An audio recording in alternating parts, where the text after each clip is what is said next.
Welcome. Thank you so much for being here. Thank you for finding your time, and thank you for being who you are, being a business person, being an entrepreneur, being an inspirational force of our economy and all the changes that are happening in the economy. It's a big gig and a big journey that you're on. And we admire you. We really admire you because you threw away the security of 9 to 5 and actually took an opportunity to make your own choices, to decide of what to do, what you love and how you love it. You're actually in Australia in the top 14% of people who actually live beyond their someone else's rules. Right?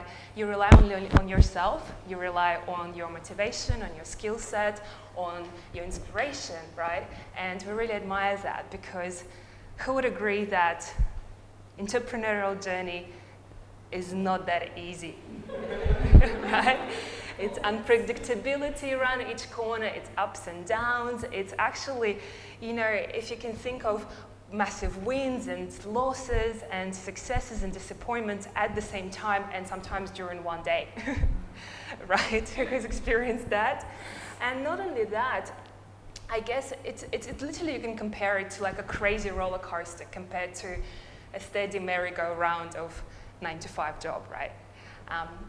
Look, with every single person who starts their business, we truly believe that they put their heart and soul in it. And yet, unfortunately, only 4% of businesses succeed. It is devastating, right? So what happens with the rest of 96%? It's a very motivational speech, isn't it? Who's excited now? But the reality of it is, what happened to the 96%? Does that mean that these people didn't put in the effort, they just gave up, they decided to get lazy and relax? Well, probably not. Right? And we really believe that they put their heart and soul in it as well. They took the time from their loved ones and from their family to put it into their business because they really believed in their dream and something yet went wrong, right? And that's why we don't want that to happen to you. So we're going to look into business expansion formula today for you to keep expanding your business. Who knows what are the biggest reasons for the businesses to fail? What do you think the reasons are? Finances is a major one.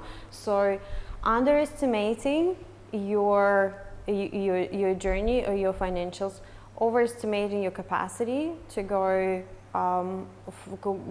on for a longer ride, not doing your projections or doing the projections wrong, not managing your money properly, like not managing your expenses. That is the biggest one. Not being able to get the funding in the right moment, and even scaling too fast and growing too big too fast. That will consume a lot of your resources, and that could be a reason to failure. Number 2 is you personally, your personal ability to continue and go into your relationships, your families, your own drive, your capacity to keep going. And number 3 is HR, staffing your people when you're expanding, when you need someone in the company, hiring people, retaining, motivating, paying those people. That is reason number 3.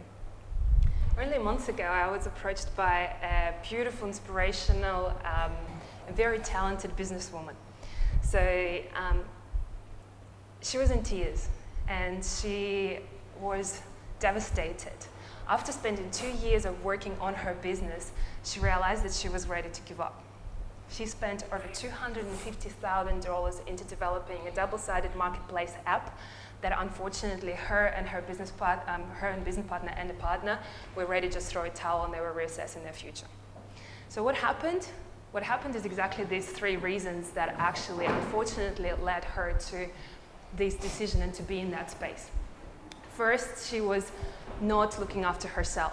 She forgot about her family. She was getting snappy with kids. She was not doing much for herself. She took away herself from social life, and she just felt exhausted, absolutely exhausted. She didn't have internal strategies also to actually focus on that. So for example, with Anastasia, she's working as emotional well-being practitioner, that she actually gives the different internal strategies to how to manage your internal state, and that's very powerful in a business. Now, number 2, for her, she actually didn't estimate her finances correctly either. So she overestimated how much it would take her to start up something. She was running out of cash. You can imagine after $250,000 investment, you will get to that stage. But not only that, her financial projection, and finally when she did do the financial projection, imagine after 2 years already working on the program or on that app, she realized that it would take her up to 8 years to start making profit, to pay off the investment. So no wonder she was feeling obviously devastated. Finances was a big thing, but then also HR. HR let her down as well. She found a team of developers who will be helping her to develop that initial product, that MVP, and unfortunately these developers took her money but gave her a non-working software. So she had to start all over again, okay? So these are the 3 things unfortunately needed. Do you reckon it's devastating? It's heartbreaking, and unfortunately it's way too frequent. You know, it's like running a business is pretty much like traveling to a new country. That if you get dropped off in the middle of nothing, without the language, without understanding the business, understanding the landscape, is quite challenging. So who here would like to succeed in their business? Yes, everyone? Excellent. And who here would like to know the formula that will give you a total overview and give you a bird's eye view on your business so you can avoid the pitfalls? Who would like that? Yep. And who would like to see how to keep expanding the business in the most holistic and the most sustainable way? Yeah? Excellent. So we are founders of Fall in Love with Sales. My name is Anastasia and Xenia. We came together to bring our wisdom and knowledge from our journeys, our business journeys. We probably have over 15 years of business experience now. And our school is dedicated to bringing strategies that combine the internal world of your mindset, your emotional intelligence, your resilience, your drive, and strategies coming from the business acumen and structures and processes that you can use and combine to make sure they serve you in a long run. I started my business when I was 26. So in 2009 I came to Australia from Russia, started in sales, so that's why my name is from. I started in sales, got really successful, learned a lot, overcome a lot of confidence issues and even the ability to speak to people, and I could not build relationships. You know, the small talk that is quite, you know, hi, hey, going, like in Russia we don't quite do that. You know, try to smile to someone on the train or a bus, it doesn't quite work. People do look at you differently. And then 2 years after being in the industry, I actually opened up my own company. So I've trained over 600 sales reps and really enjoyed that part of it, and realized that without sales, which we're actually going to cover a bit more in details through the expansion formula, without sales any businesses don't exist really, because at the end of the day there's no sales, there's no profit, and without profits running a business is great, but not long term, right? For me, the reason why I'm here now and the reason why we're running Fall in Love with Sales is to help other business owners on their journey. I know for a fact that when I was running my company, it wasn't very inclusive in terms of I couldn't really share about my problems with people who were close to me, with friends and family, because I couldn't quite understand. I also could not share with people who were working for me, because if I'm losing my plot, then I'm running the business, right? So it was very challenging, and I guess that's why we I personally dedicate myself as well to help other business owners, because to be fair, seeing people succeed and changing the statistics about the failure rate and success rate through avoiding preventable mistakes is something that I'd love to help. My story started in a similar way. I started business at 26, and just to paint you a picture, the business was in one of the most regulated and male industries, like one of the most strict industries, which is surveillance systems, security systems, fire and alarm systems, access control, face recognition, number plate recognition. And the company was growing, like, to give you an estimate, quadrupling its turnover every year for the next 4 or 5 years. Government projects, federal projects, shopping centers, universities, high rises. So that's what I was dealing with. And my staff was growing exponentially as well. We constantly were hiring people, training people, and basically without implementing a structure for fast growth expansion, without implementing quality control systems, I could have been facing many legal issues, because imagine installing a surveillance system in a port or customs or marine port or somewhere, where security is the main priority, and the system would fail if I don't have quality systems, if I don't have qualified staff, if I don't have everything in place to manage that. So I had to learn and implement ISO, implement communication systems, documentation systems, have a training academy in my company, so I can, in timely manner, hire and train new people. So that was a huge, and it wasn't in this country, it was back in Russia. It was a huge learning curve for the person under 30, running, managing a bunch of people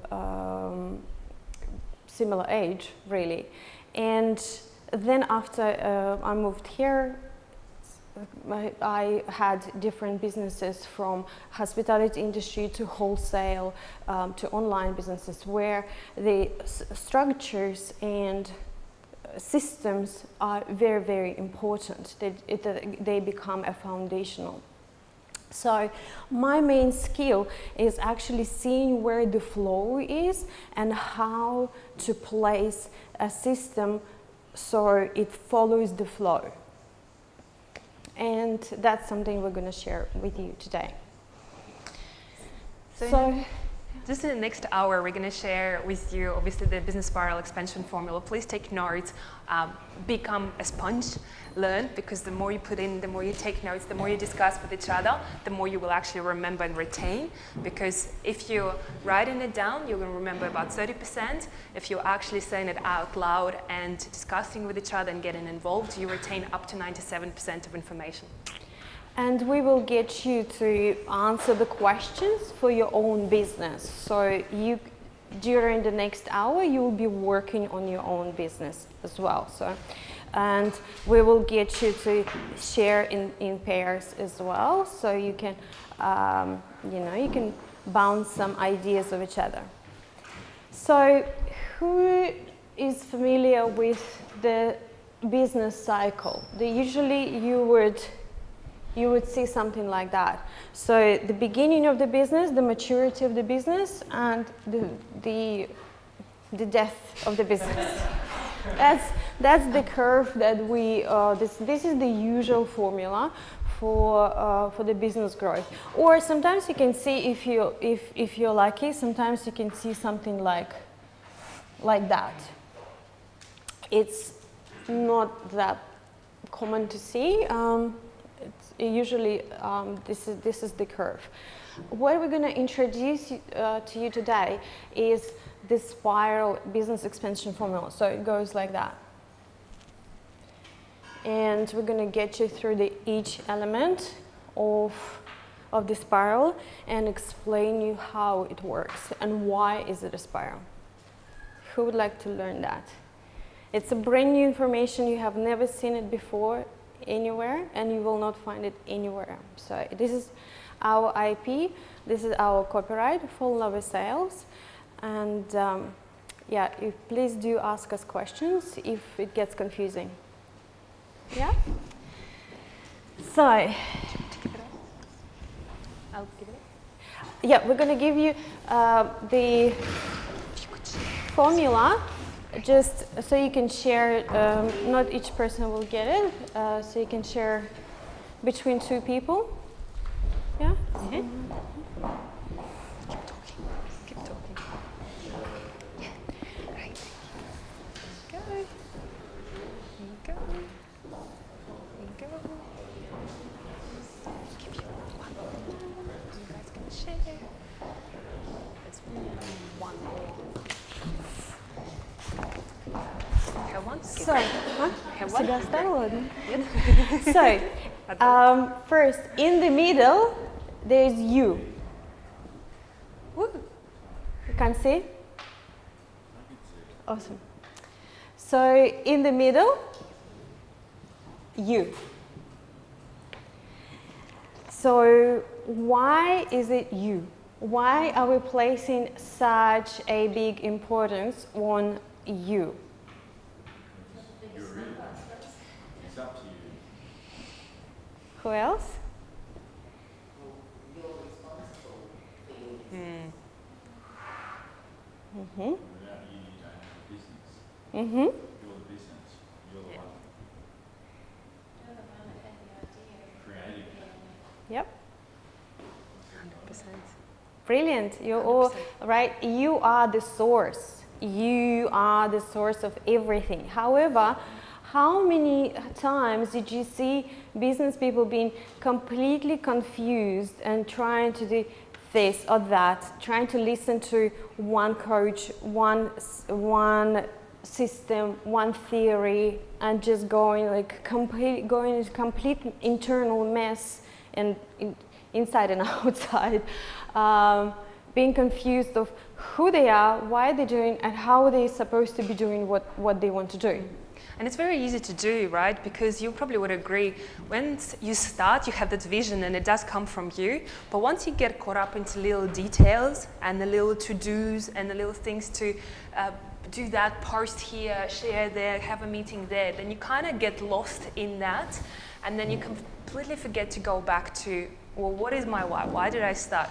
Is it congruent with me? Is it still relevant? Am I doing that? Does it make sense? So it becomes a bit different, right? Yes. So, how often you see even yourself like listening to certain gurus, and you go, they have to, or you gotta post 100 times a day, or you gotta be loud, or you gotta be this, you gotta be that, you gotta be extrovert, and you not an extrovert, and you go like, but I'm not sure how I'm gonna do this, and then you get lost, confused, and not focused on what you actually creating. So the first exercise would be is to think for yourself, what are your main values? Who you are as a person? How do you see yourself as a business person? Why are you doing what you're doing? What do you want to do? What do you want to create? What are your intentions? You are that unique being with your own set of skills, characteristics, perceptions, knowledge, experience, no one else. You are the source. So when you start treating yourself and you put yourself in the middle of the business, not the business around your life. One really wise coach that I really love his work, Jeff Slater, was sharing in one of his talks that he has created a business that is revolving around him, what he wants, how he wants to live his life, where he wants to travel, the people that he wants to spend time with. But how many people start the business and all of a sudden their whole life revolves around their business.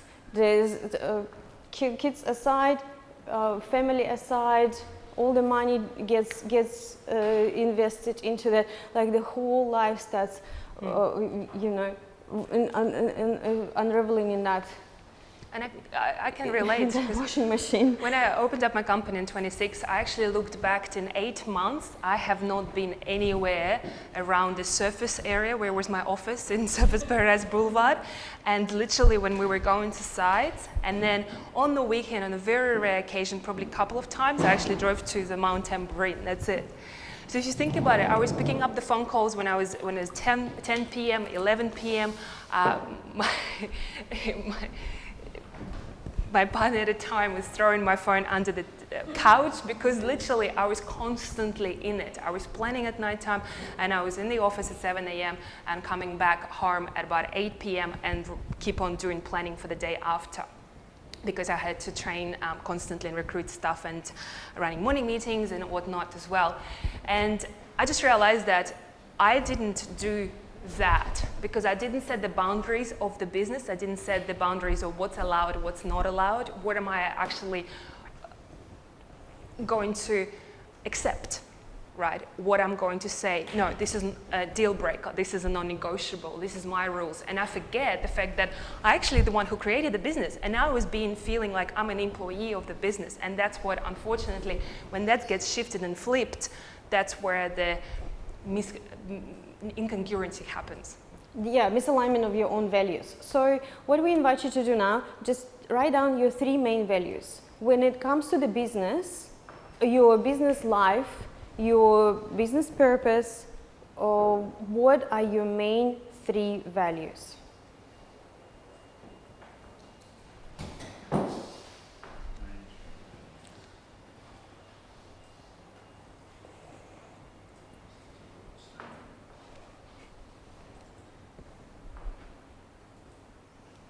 Yes. I have a question. Sure. When we're coming to the values of business, right? Yes. Is that referring to us like including our personal lives, or is that just like? So So these are not the values of the business. These are your personal values. And when you have a partner in your business, the way it works, and it's the best way, obviously, because I'm saying it. So you sit down in a conversation where you list your values and what you expect from the business and how you want to be, and then you list yours. What are your desires, expectations, needs from the business? Yours could be significant, yours could be connection, they could be different, and then you combine them into joint ones, and then you know that in our business, the main one is like growth or expansion or constant learning or whatever they will be, and you will take into consideration your personal ones. Because if you need freedom, for example, that it has to be included. If you like traveling, it needs to be included. Because some people are quite happy having one little shop, and like Xenia was saying, not moving far away from Surface Paradise. And some people need to have world as their oyster, and this is your personal needs. FYI, that person was not happy. Yeah, because she was going against her needs, absolutely. Yeah. So for someone that could be family, we went to a beautiful workshop recently where they was talking about one massive organization that expands in over 3 cities at the moment and has over 4,000 people in the community, saying one thing that they actually really value is family. Yep. So they plan everything around the hours, the flexibility, everything around the value of family. And if your value is family and your business will start taking you away from the family, you will become disaligned, and that will start showing up very fast in your mindset, in your emotional state, in your energy, and will reflect onto the business. So that's why your values are so important. Great. So Right, the why? Right, the why? the why is definitely the big question. And also, we'd like to actually now, going back to that you as well, and we're still staying with that you, with the first one, is actually write down why. Why do you do what you do? And you know, you probably heard of potentially Simon Sinek. Has anyone heard of Simon Sinek? Yep, so he's talking about Start With Why. Beautiful book, amazing book. And I've actually seen him live, and that's why I wrote down my why, and it was the most incredible experience. If you get a chance, listen to him. But he's talking about the why, right? And the why of the business owner and the business is really important. So what is your why? Why did you start? Why are you running a business? Why are you in a business?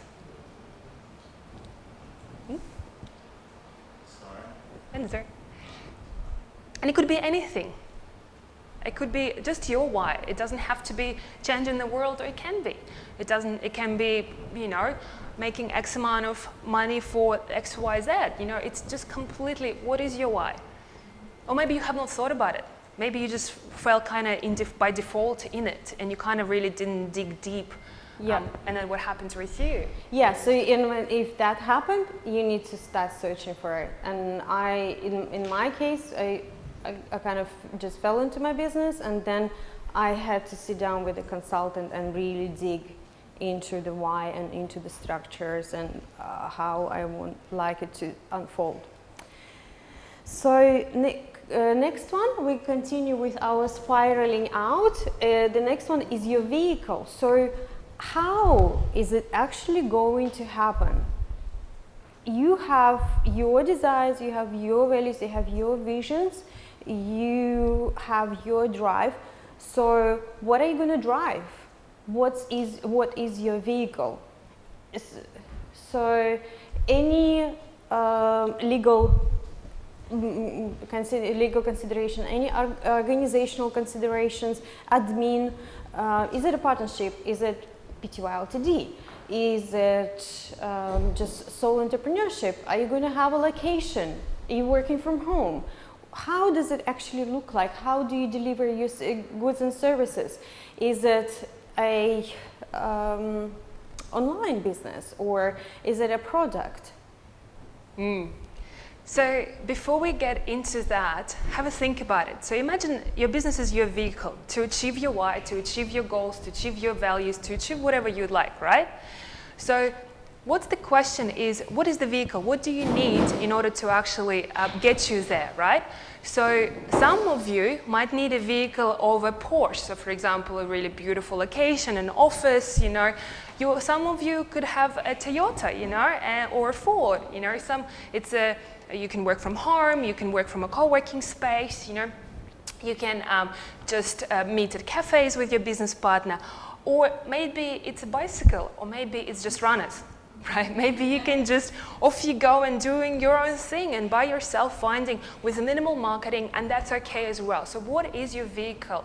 Have you looked into it? How much actually, what exactly the products are that you're producing? Are they the most viable product?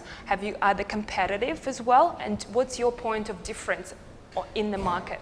In the industry. And just to make a point here, we are talking about now, like here and now, or like completely near future. What is your situation right now, or next 6 months, 3 months? We're not talking about like I want to have a huge office building overlooking the ocean. Great, we'll get there. We'll get there, but. Yes, we are. I'd love to move here. Yeah. Yes. So, just what do you require right now? Then once you do that, we share. Yeah. Let's do a couple more and then we'll share. Yep. So have you finished?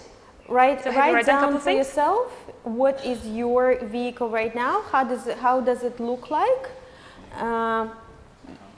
Yes, Yep. company is the vehicle. So it's the way how you get to your clients. That's why we call it a vehicle. So you have product service idea and how we actually getting it out into the world. So just to, as well, not the word clarify, but identify, so it could be either you're working on, you incorporated a company, you are either working on ABN as a solo operator, you're actually Pty Ltd, or you're looking into having a trust. So that's one aspect. The next aspect is, you know, obviously what does your product look like, what exactly you're offering, all your organizational, where you're working out of as well. Okay, so just write a couple of things. Yeah. Any IPs that needs to be created, Trademarks. trademarks that needs to be created. If it's an invention, for example, if it's a book, if it's a course, it's a copyrighted, and so on and so forth. So that's your how. Number 3, the next one, we keep unraveling, keep going. We in our spiral. It's your HR, staffing, and here we establishing our internal communication processes. So in this stage we know how we're gonna be communicating inside the company. So it's, if you're a solopreneur, might be a bit of a hard to understand, but however, as soon as you get a couple of team members in, your internal communication becomes essential. And when your team starts growing fast, or in the remote location, so on and so forth, your internal communication becomes vital for your organization. And like it was in my case, it could result in millions and millions of lawsuits if I don't have proper internal communication and documentation within the company, because the responsibility of the product and service that I was creating was very high. And there are other different questions in HR. Are you outsourcing potentially? Are you having someone here, right? Have you checked the people that you are actually working with, right? Not to repeat mistakes of what we spoke about before. Would you want to be working by yourself? How quickly can you afford to hire someone? That's another question, right? If you're working in a real shop and you open it up for you to actually get people in, you need to have someone employed.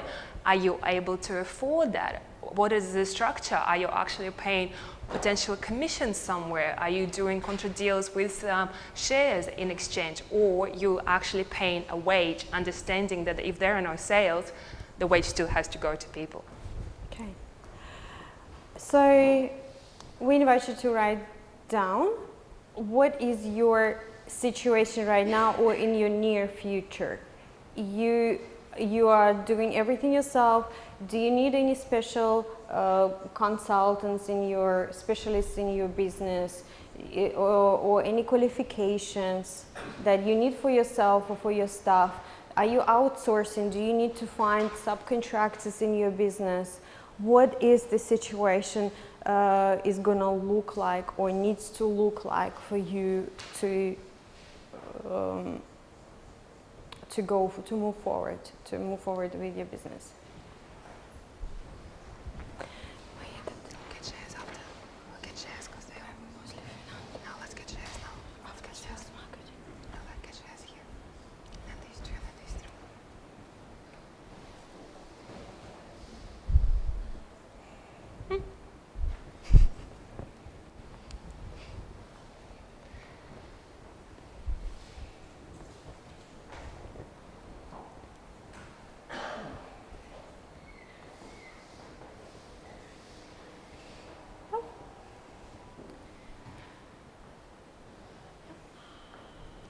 Okay, and once you're done, if we could get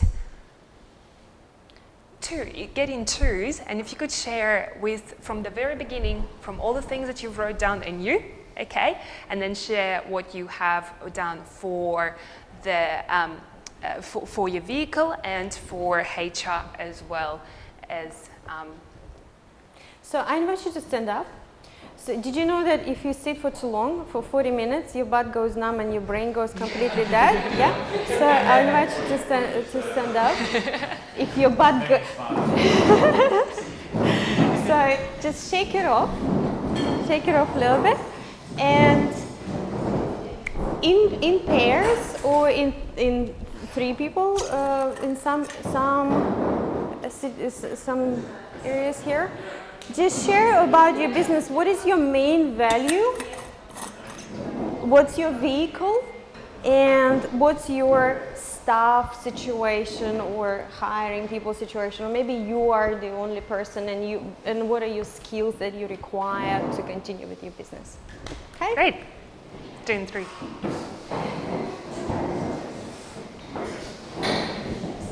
Yeah, you do 3s, yeah.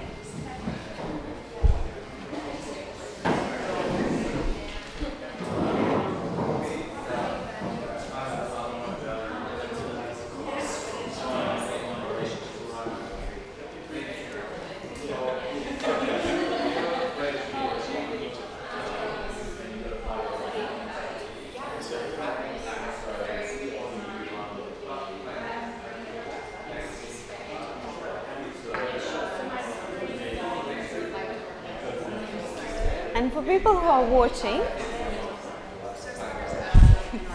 watching, we invite you also to do this exercise, to write down what are your main values, what is your biggest why are you doing what you're doing, your main drive, how does your vehicle look like, is it a partnership like we have, is it a PTY Ltd, do you need a company, are you a sole trader, do you need a location? Like create that shape or form of your immediate future, and what are your internal processes are inside of your company. And have a think about it. If you even outsource one person, what's the communication look like? Where do you keep all your information? Is it the Google Drive? Is it easy to find? Is it very labeled and structured? Because again, once it grows, if that's the case, because ideally you want to set up yourself for growth before it happens. Because once it happens, it's a little bit too late and a bit more complicated to implement something. The smaller the team is, the better it is to start the strong foundation. Yes, and you don't want to run after the moving train. You want to actually the person who manages the whole railway operation. I just had a picture. So don't put aside those vital questions and don't have excuses of I'm too busy, I know it is, it's kind of in my head. What people do a lot, and I do it often myself, is like, it's in my head, I know it. 100%, definitely. Same with me as well, right? If you have anything that you do more than once in your business, document it.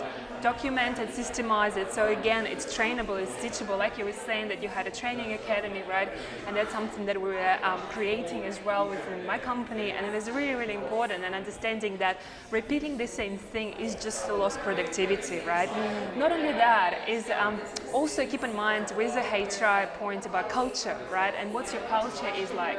And that's something that we I guess it comes a lot from you, but culture is really, really powerful. So there is culture statements decks that are that big in some companies, you know, so they're absolutely amazing. But again, it's really important to have these inductions of the companies of what's allowed and what's not allowed in your company, what's acceptable, what's not acceptable. And again, it comes from you, from setting up strong standards, from strong boundaries, and having this critical conversations sometimes that are not pleasant, but again, they determine your culture. Okay, awesome. Okay. All right. Thank you so much. I hope you shared enough about your business.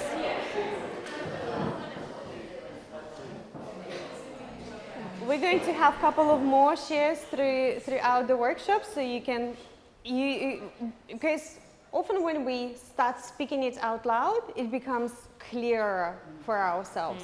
It's so much easier why people have coaches and business coaches and mentors, because there's someone you are talking to and someone guides you and shows you things that you don't see for yourself. And also hearing someone else's as well, right? It's cool, and listening and be like, oh, that was good. At school it used to call cheating, right?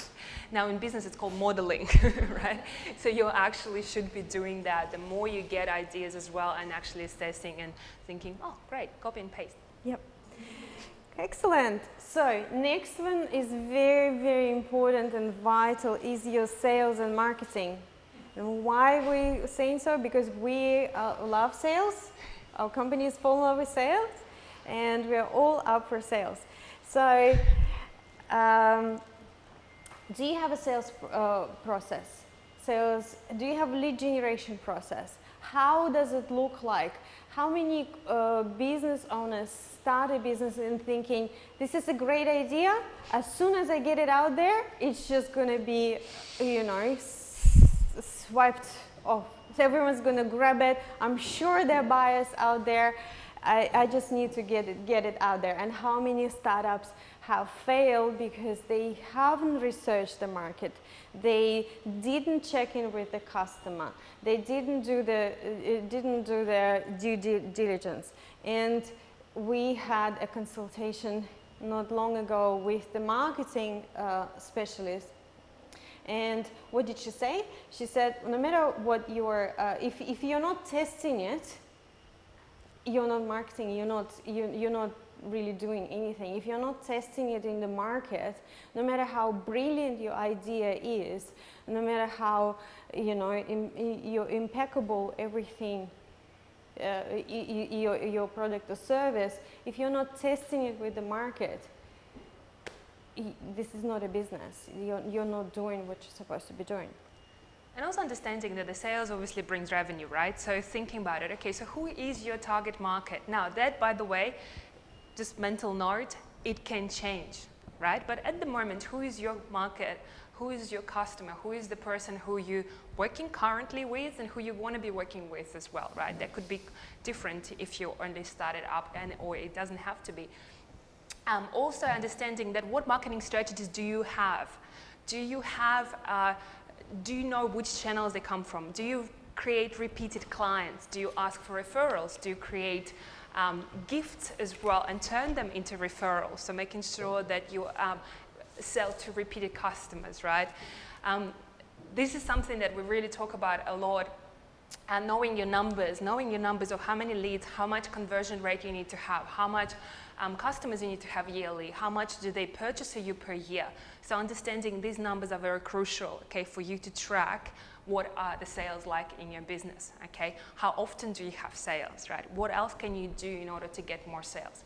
And do you have a documented sales process to take the customer from A to Z? to right till the end, right? So do you have that complete customer journey mapped out somehow to say, okay, so they don't know anything from me, they know something a little bit from me, they're interested, I'm taking them from here to the person, yep, I'm keen, I'm excited to work with you, and then in the end, follow-up structures and whatnot as well. So in this step, we are developing our external communication. So that's where we've done our internal work.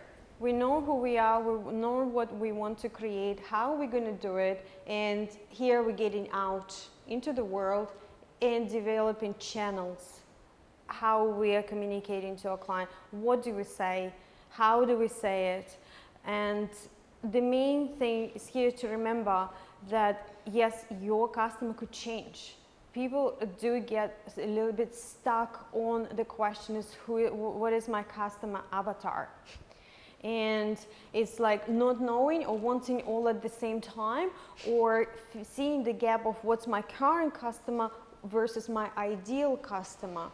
So we here invite you not to get stuck on it, but rather seeing where you're working, who are you working with right now. Also knowing your ideal, because ideal is something, is the person that you really want to work with.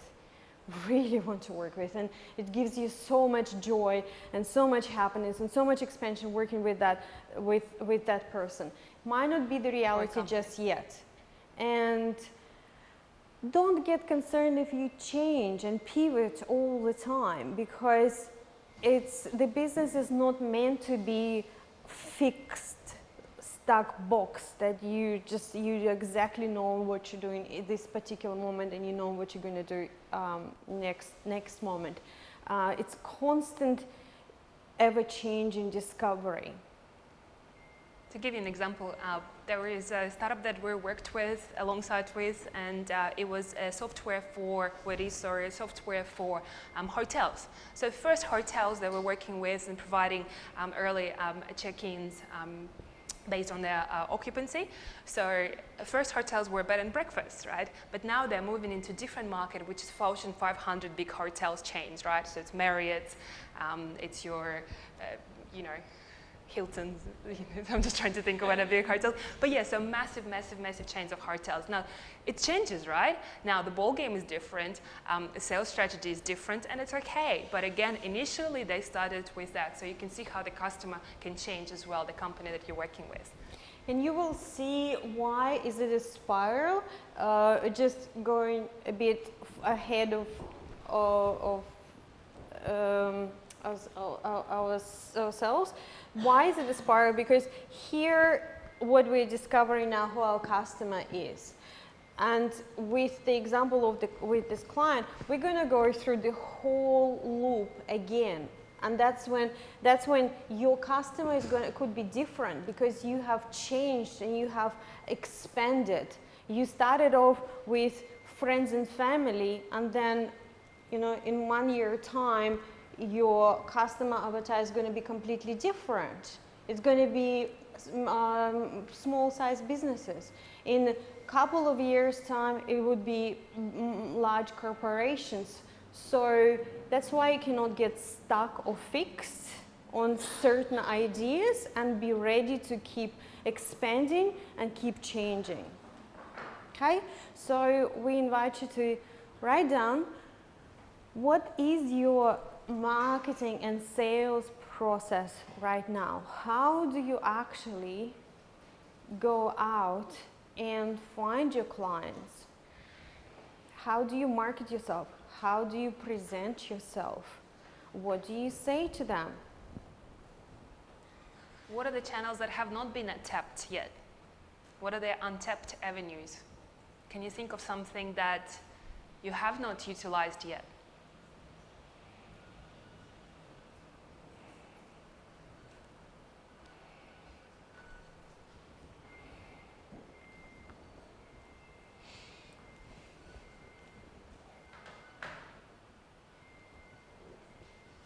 What time do we finish? 12:30? 1:30. Oh, yeah.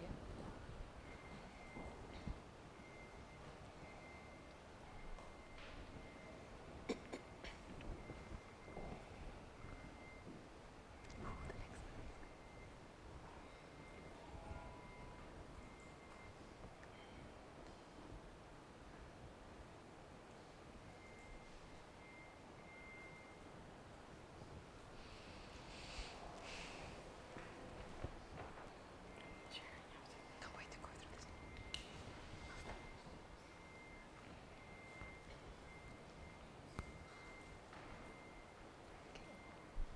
Okay. Okay. Yeah. And obviously you won't be able to write out your whole plan today. It's just getting you to start thinking about it, start writing down about it, and seeing the importance of each step. And some of the questions are here. Obviously, these are not all of the questions. These are examples of the questions that you might be asking yourself when you're looking into this area of your business. So giving you a framework that you can apply at any stage where you're at in a business that actually gets you a very full picture of where you're at. Yeah. The Next, finances. it's the most exciting part. Yep. And honestly, it is my favorite, and the reason why it's my favorite, I actually made it my favorite. When I was running my company, that was one thing that unfortunately let me down.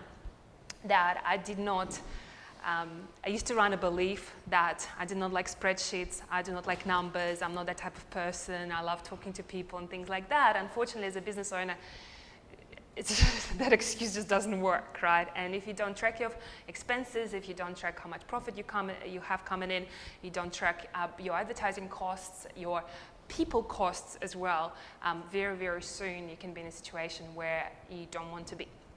So that's why we place such a massive importance on that finances, right?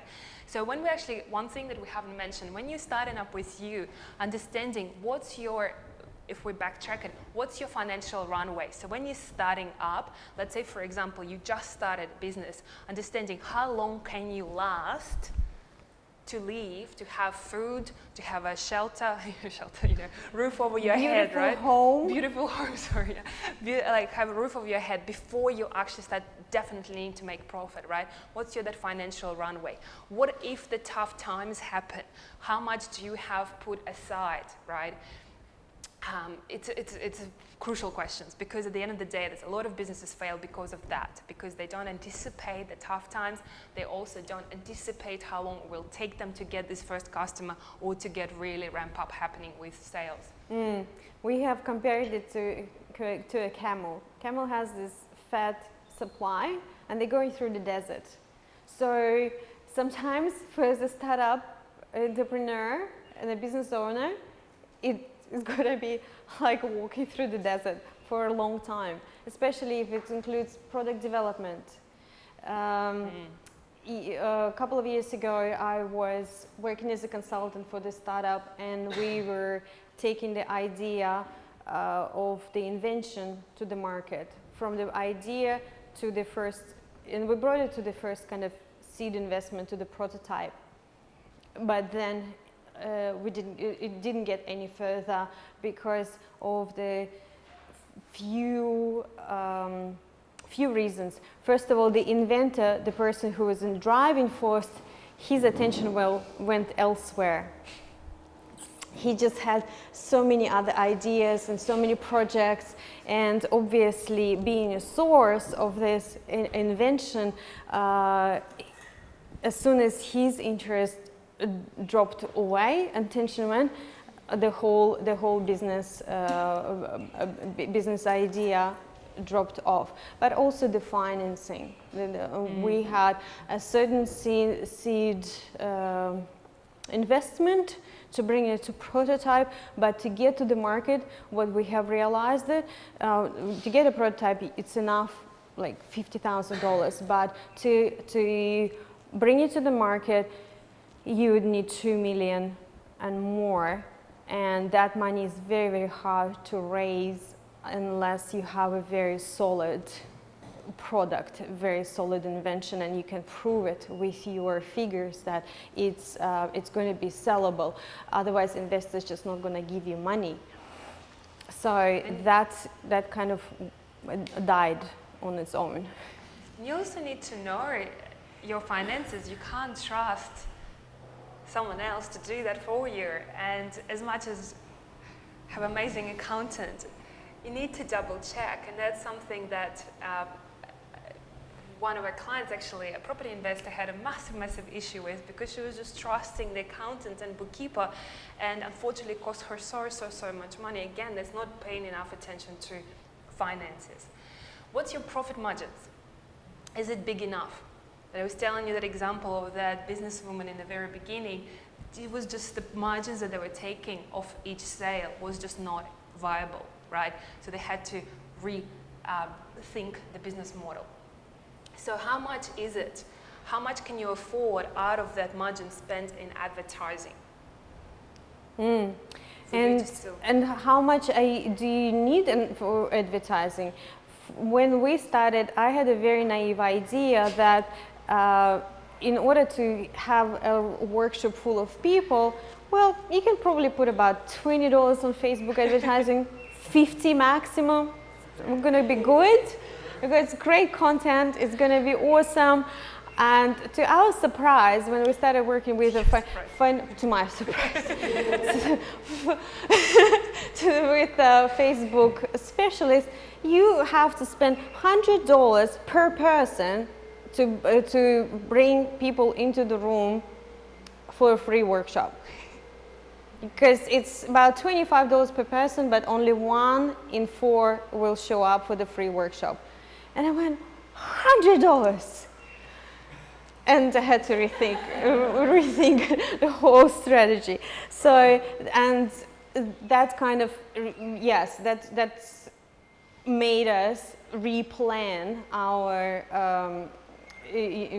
strategy for the future and set aside some workshops for 2020 and put money aside and so on and so forth. So doing the numbers is essential. So also, one thing, just also understand what are the more cost-effective ways of doing compared to what that you're doing now. Does that make sense? Yeah. Like let's say, for example, the people that you're working with, could it be different options out there, right? Would it be interns, trainees, outsourcing? Again, keep in mind, we're actually living on the Gold Coast. We have so many TAFEs, Griffiths University, Envirotech. There's beautiful, amazing people looking for opportunities and internships. Keep in mind in that as well, right?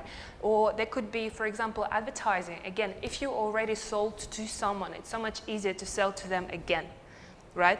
Do you have repeated products that you can go back to people who already bought from you to actually reapproach them? Because they already trust you, you already build that connection, they already saw results, right? And it's so much easier to do that. But maybe you just have only one product and you just send them off you go and see you later, and you never keep in touch with them. Or do you?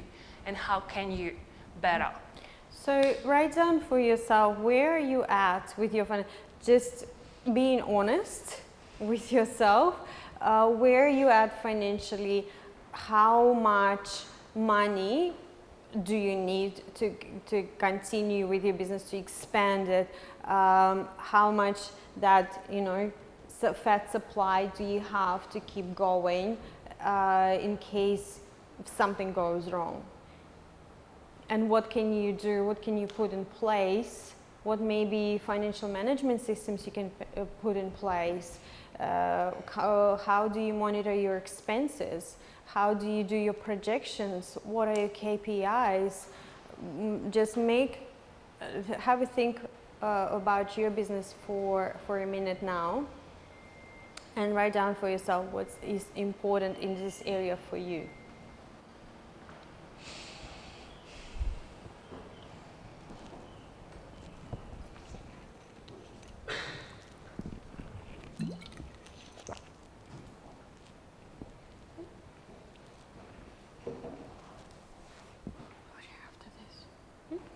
We'll do the sharing after this.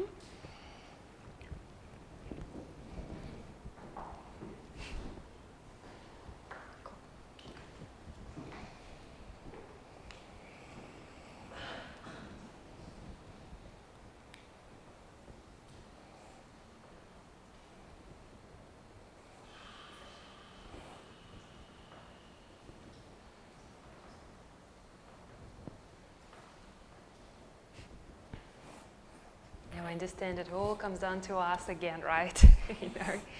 It's like people say, like the dogs look like their owners. Do you notice that businesses actually look like their owners as well? Have you ever noticed that? Or you look at businesses and you actually see in the values, see in the commonalities, you're like, oh yeah, I see how you could run in that business. I don't know, I have noticed that. It's like running a marathon. You just need to check everything, okay, before starting, okay, tick physically, emotionally, financially, have enough water, have cheerleading, someone cheerleading me as well, right? And off you run. Yeah. Not a sprint, it's a marathon, right? Yeah, it's a marathon.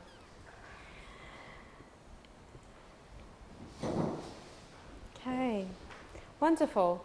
Now we're going to move on to the next section. So we keep spiraling out, and we're coming into actual product or production. So we know our finances, we know how much we've got to keep forward. Now, what is it that actually we are producing, selling, providing, giving? Whatever your business is it a service, is it a product? Here we would need to look into what are your, if it's a product, what are your production needs? If you need additional education or specialization or whatever might be, to actually create your final product. If it's packages, so how do you package them together? I mean, if it's an offer, if it's a service, how do you package them together? What's your maximum, or the biggest, the most expensive offer, and what is your cheapest? What is it that you can give away as a gift, as an introduction, as a sample? And what is that your biggest seller, for example, the most, the most, I keep forgetting the words, the most attractive offer. And what is your turnaround, right? How long does that actually take you to do the job? If it's online course, it's obviously great, because once you sold it, you can just obviously, you don't need to produce it again, right? Once you record it once. But if it's actually something that you do need to work with the client on their product, right? How long does it take you? What's the process look like?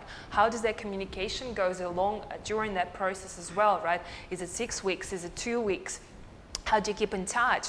What are the things that you do not accept as well, right? Because understanding, again, how many revisions can you get for a website, right? And whatnot. So understanding these things are all the questions in that product delivery. For example, if I'm, as a transformational coach, I work one-on-one. So I can take only a certain amount of people for a certain period of time, and that is my capacity, and that's how I know. And that's kind of a reality check. If I'm dreaming of, huge, massive turnover and millions of dollars, then I have to be realistic that I've got so many hours, and the session is this much, or the package is this much. So how do I leverage that? How do I expand it? But we are checking into right now, right now in the near future. In expansion, we're gonna continue forward with the expansion after. So first we need to register where we actually in this moment. And that's why a new example for it's changed a lot since, compared to first. It started a while ago from friends and family, right? And it went into immediate circle and referrals. But now you're working with, Hollywood actor. You work with a very famous fashion designer that that we're not allowed to talk about. But it's very exciting. But it's amazing, But again, understanding that how can we leverage the time, and how can Anastasia leverage her time of working with these people for obviously a maximum return of her time investment as well. Yeah. And sometimes that growth can happen even unexpectedly, from you, not coming even from you. So my personal practice has changed, and of course a lot of it was from me as a driving force, but also the way it was just expanding. Obviously, when I started as a coach, I wouldn't have imagined that my clients are going to be in Hollywood or in Europe or in Milan, because it's just too far of a distance. So I had to start here and then expand outwards.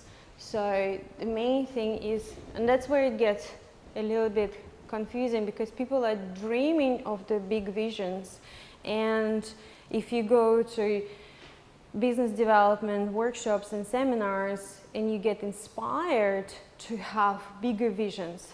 I remember going to have Echo's Millionaire Mind, and he's like, okay, write down the number that you want to make, $1 million, and then now add 2 zeros to that. So you've now got 10 million. And I'm sitting there, and I've got this small business, which is, located in Ashmore, and I know that I'm servicing the Ashmore area, which is this big. And how on earth I'm going to do $10 million with what I've got? And I have one salesperson. He's a great guy, but seriously, not that great. It completely, fried my brain. It didn't get me anywhere, because you don't jump like that. Even if when you hear the success stories, it doesn't happen like that. It's all the biographies and success stories of very famous successful people are modified to present it in a most beautiful way, most inspirational way. However, however, it's always, you know, a movement of and it's not a jump, it's the spiraling out. So where are you at right now with your product and how much you can service?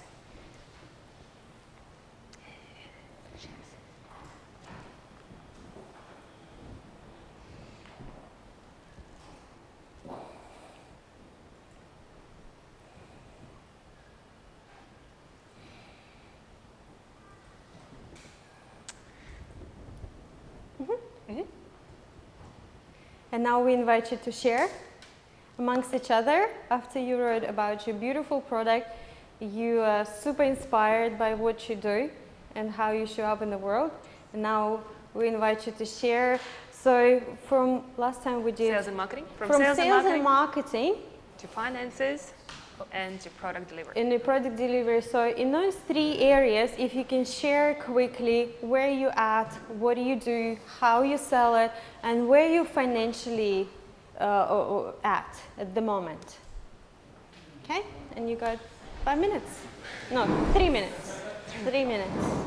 God, we want to show the beauty, don't we?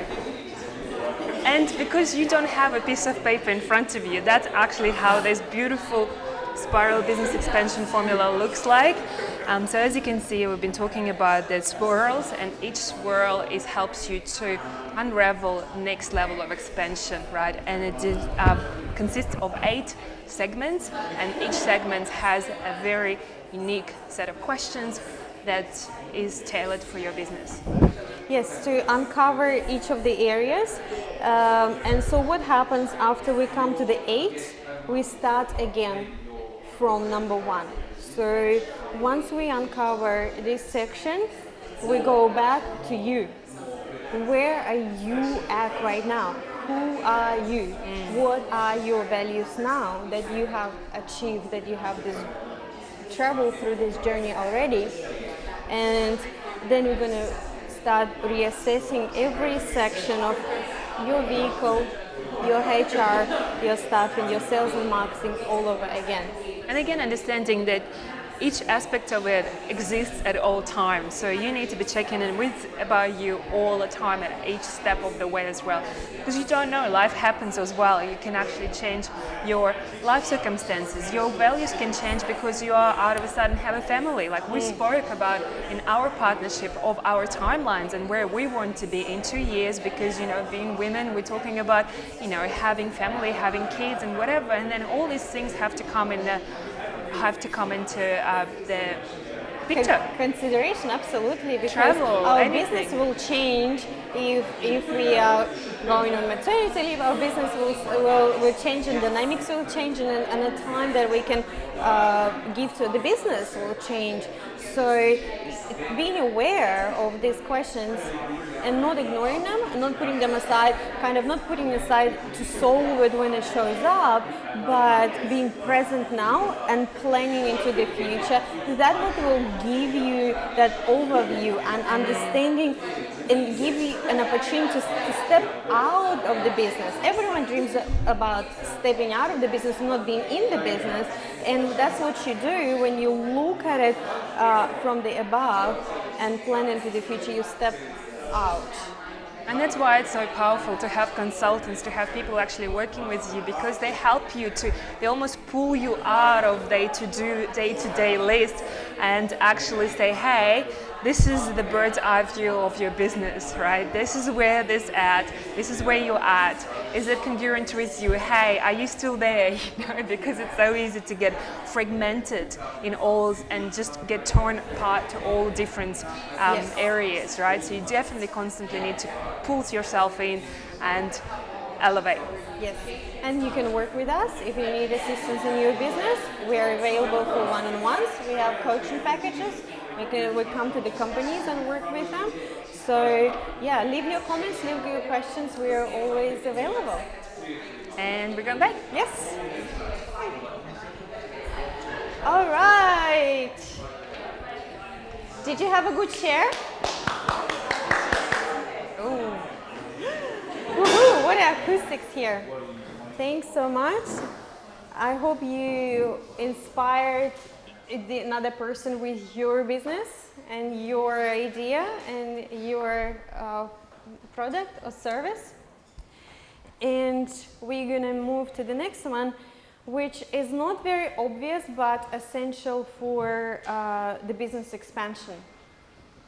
And we call it quality control or assessment or reassessment. Sometimes when you assess and then you go like, I'm going to reassess this again. So how do you check with your clients that they received what you have delivered? How do you get feedback? How do you receive testimonials? How do you assess their satisfaction level? For example, at the end of this workshop, we're going to ask you, did you receive value? Did you find it useful?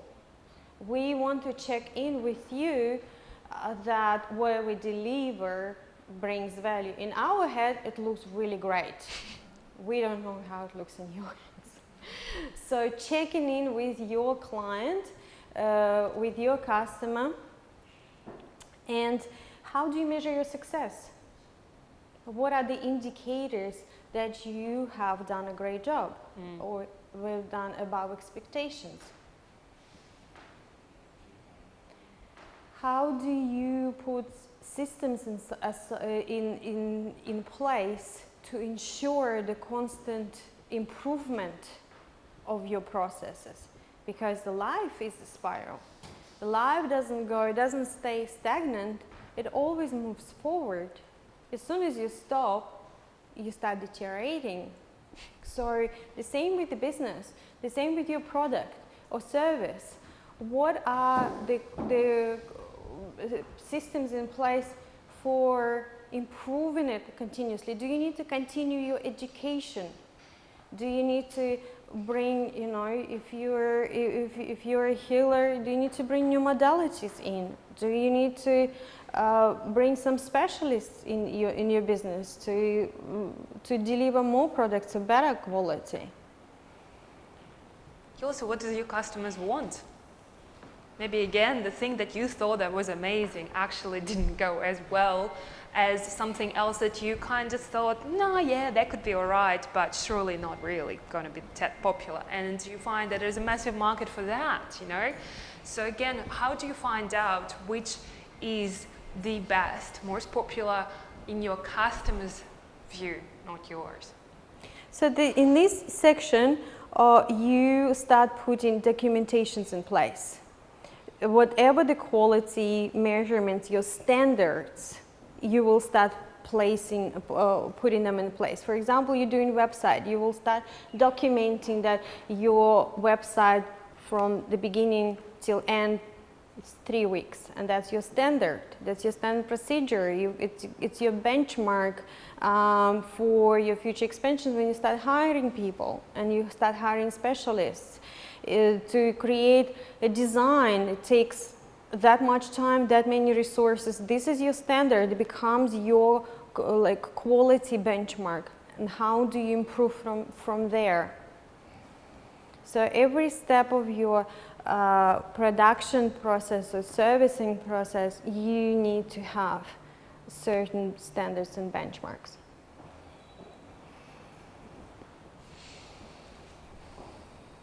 So please write down right now, what is your quality control?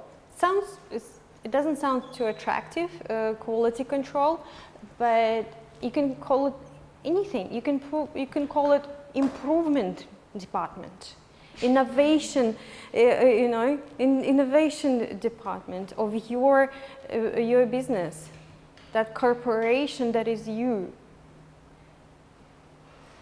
We are massive actually on changing terminology that inspires you, right? That's why, has anyone been to our sales workshops or teachings, understanding that we actually change on the terminology of sales, something that really inspires you, excites you, rather than feeling constricted or closed. So again, with some, if words, whatever gets you excited in the morning, you know, like you can call yourself whatever you want to, really. You can call your administrator anything you want. You can come up with different titles, right? So just create an environment that you're pumped to go to every day. The music that you actually play in the morning, right? And that's a massive, massive thing as well. Again, going back to you and understanding how important it is to control your state or to influence your state, would be the music, the meditation, the run on the beach. Would it be lunch on the run, you know, whatever that is, lunch on the beach, you know, whatever it is that gets you excited, right? So, and again, the same thing with the name of quality control, you can rename it to whatever you want. Yeah, that reminded me what you're saying, like changing the name. In my company, when I was hiring people, I would ask them, how would you like your position to be called? What do you like? What do you prefer? If you want to be vice president, go for it. Just go for it.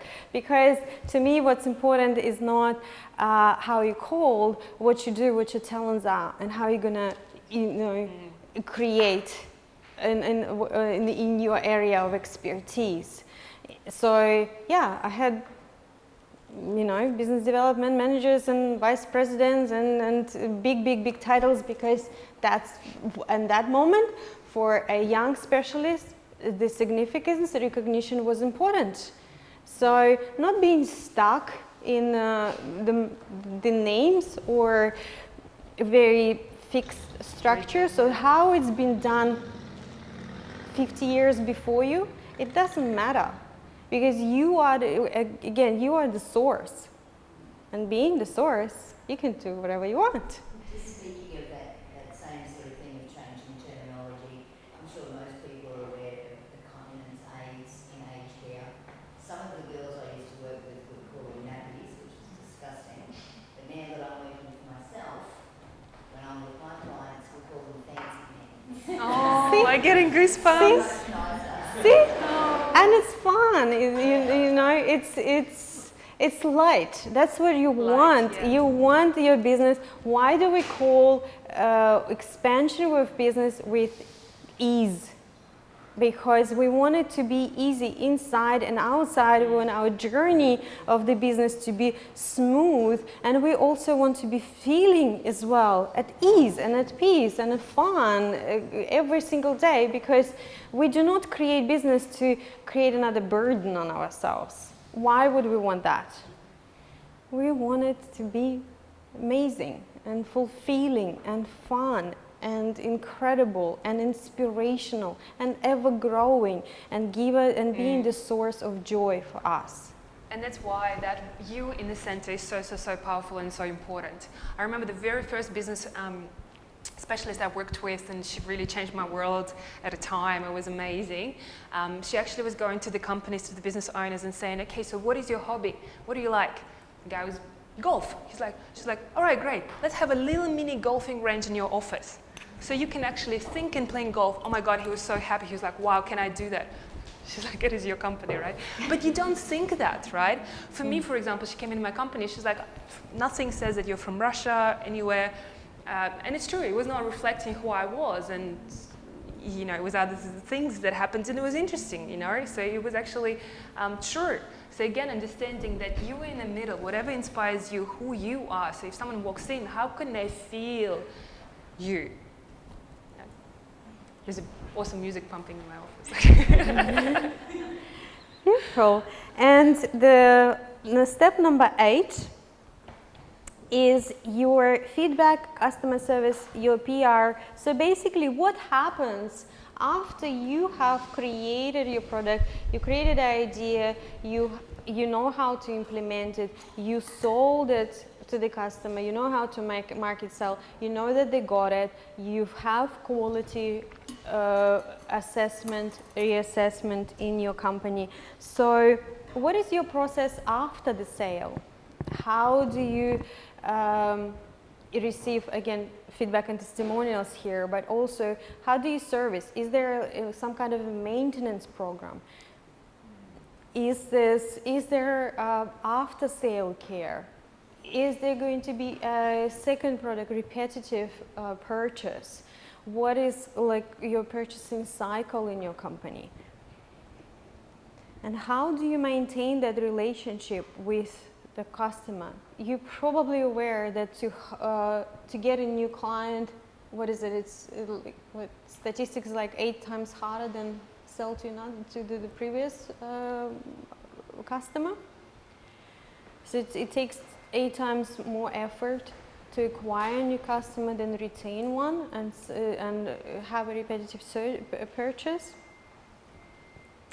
And here also the PR, testimonials, getting yourself out there, sharing how great you are.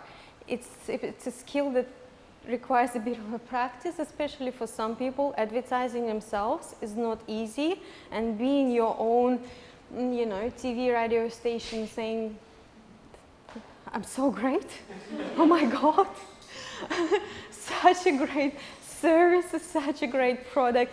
It's not easy, but that's actually the step for your next expansion. This is the pathway for your next future clients and for the growth of your company, because the people will come to your business to work with you because you are so great. You remember that you would need to attract new subcontractors. You would need to attract not just clients, you would need to attract staff members, amazing people into your company. And if you want amazing people into your company, who needs to be amazing? Exactly, you. And also understand that there are so many different avenues for PR, right? And then who are your customers again? Keep in mind, where do they hang out? Who else has the same customers? And how can you create joint ventures together, right? How can you exchange clients, right? How can you get yourself out there? There's a lot of people looking for guest bloggers, and if you are great at writing, you can actually do that. There's a lot of newspapers looking for great stories. Keep that in mind also, because sometimes newspapers seem for us like, oh my God, that is such a big deal. It's actually not. It's very, well, I mean, it is in return of the things that you can actually get in terms of leads and exposure, but it's actually not that hard to get into this newspaper. So keep that in mind as well. So please write down for yourself, how are you going to broadcast what you have already created, delivered, achieved? How are you going to achieve that customer satisfaction or have this aftercare? What's your system looks like for customer aftercare, for receiving feedback, having testimonials and sharing those testimonials for your next growth of expansion? Oh.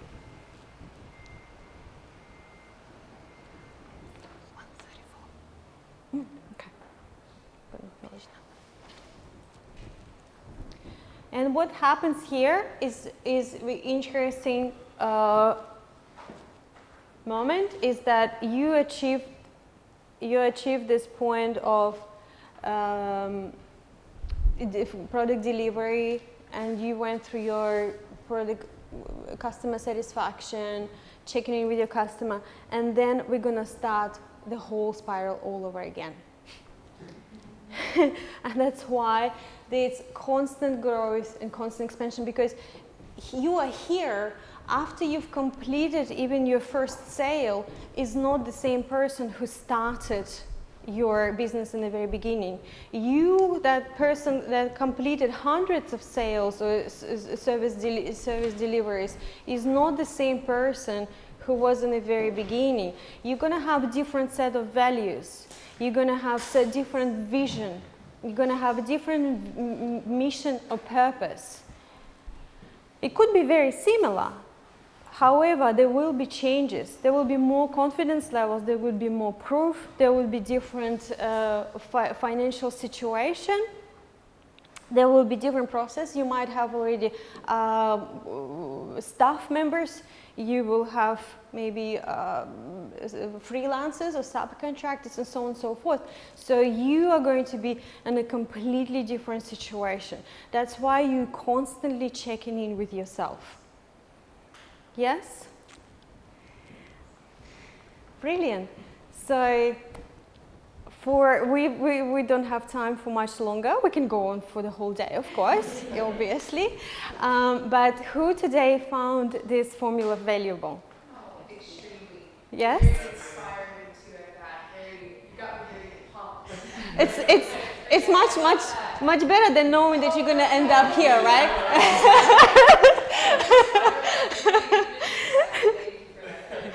Brilliant. So we have an offer for you. So we have prepared a workbook that contains over 200 questions for each of those areas. Imagine going through, it's of course a bit of work, but it's your business. Imagine going through each of this section and answering those questions and really thinking about it and really digging into where you're at and what are your needs are, how does your system look like. Who would find a workbook like this valuable? Yes, so we are passing on the sheet. If you'd like to put your email address, we will send it for free. The workbook that you can work with yourself or your business partner, a coach, to go through all those questions. And also understand that it's all up to you, right? So you can actually do it. It doesn't have to be a very tedious task. You can do it with a cup of coffee, with a beautiful view. You can do it with a glass of wine. You can do it with beautiful music, whatever floats your boat, really. So it's just another one there as well.